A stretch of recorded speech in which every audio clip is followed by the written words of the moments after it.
Hill, Albert, Deputy Secretary Gary Quinlan, other members of the Diplomatic Corps, and friends and supporters and former colleagues of Hadi Soesastro. I'm delighted to be here for it's my third appearance at the third annual Hadi Soesastro Awards. And I believe it is such an important event because it represents so much of the contemporary relationship between Australia and Indonesia. And Albert, I want to thank you and your family and friends for again being here to pay tribute to your father's legacy and his commitment to the Australia-Indonesia relationship. I'm saddened by the fact that President Widodo's visit couldn't proceed this week because that would have been exquisite timing to have had the Indonesian delegation here this week. But of course we understand competing priorities, and I know that Prime Minister Turnbull and President Widodo are discussing the rescheduling of his visit. Indeed, within the last fortnight, I was in Jakarta and was privileged to meet with the President when we discussed a range of bilateral, regional and global issues, and then took part in our annual 2+2 meeting. That is when the Foreign and Defence Ministers of Australia and Indonesia meet to discuss important and significant regional and bilateral matters. Indeed, in days gone by, I have had cause to assess and analyse the number of frameworks and dialogues and agreements and areas of cooperation between Australia and Indonesia.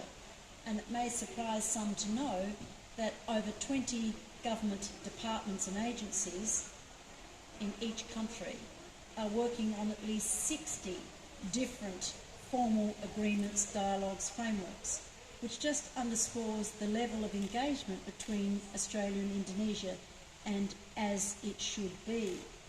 One of our most important current projects is a comprehensive economic partnership agreement, which will be broader than just a free trade agreement. And I believe it is something that Professor Soesastro would have welcomed, for it will further deepen our economic and investment ties and lead to greater economic integration between two geographically close partners. Professor Soesastro had great vision for the Australia-Indonesia relationship, indeed prescience in terms of the potential that this bilateral relationship held.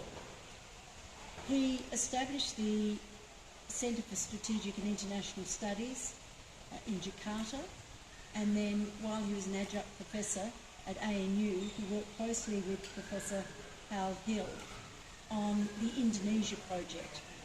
And this has been a remarkable project at ANU, which has carried out research on the economy and society of Indonesia, and has informed our thinking and thinking in Indonesia on some very vital issues. Indeed, the Australian government wishes to announce our renewed commitment to ANU's Indonesia project, and we will fund a further $5 million over 4 years to ensure that the Indonesia project continues to thrive and provide a source of advice and, might I say, inspiration to Australia-Indonesia relations. The Secretary kindly mentioned the new Colombo Plan, which is a policy initiative that is very dear to my heart, for I've been able to introduce it as Foreign Minister, although the idea came to me during my time as Education Minister, because I believe very firmly in the transformative power of an international education experience. But in the foreign policy context, what a brilliant way to deepen connections between countries by investing in the next generation of potential leaders. And under our new Colombo Plan, by the end of next year, from a standing start just 3 years ago, 17,000 Australian undergraduates from our universities across the country will have had the opportunity to live, study and undertake work experiences in around 38 countries in our region. And I'm delighted that Indonesia was one of the founding partners with us in 2014 when we chose 4 locations to pilot the New Colombo plan, and Indonesia came on board. Ambassador, we thank you so much for that immediately. By the end of next year, 3,000 Australian undergraduates will have lived and studied in Indonesia, gaining qualifications and support from universities in Indonesia, carrying out practicums, internships, work experience in Indonesia, but most importantly, making connections, building networks that we hope will last a lifetime and come home to Australia with new perspectives and insights and ideas and understanding and language skills about Indonesia. On the other side of international exchange, of course, we have about 19,000 Indonesian students who are studying in Australia, and they are very welcome and we want to see more. Included in that number are about 1,000 Indonesian students, the best and brightest, who are studying here under the Australia Awards. And this has been a remarkably successful program in providing opportunities for the leaders of tomorrow from countries in our region to study and gain experience in Australia. The Hadi Soesastro Awards recognise 2 Australia Award recipients who have made a significant contribution not only to their field of endeavour and study but to Australia-Indonesia relationships. And I'm delighted to confirm that the 2 recipients this year of the Hadi Soesastro Australia Awards are Dewy Syahidah and Riznaldi Akbar. And we'll give them a round of applause. Dewy is an expert in the area of crustacean virus, and this is a very important issue, and I know she undertook some extremely important research at James Cook University.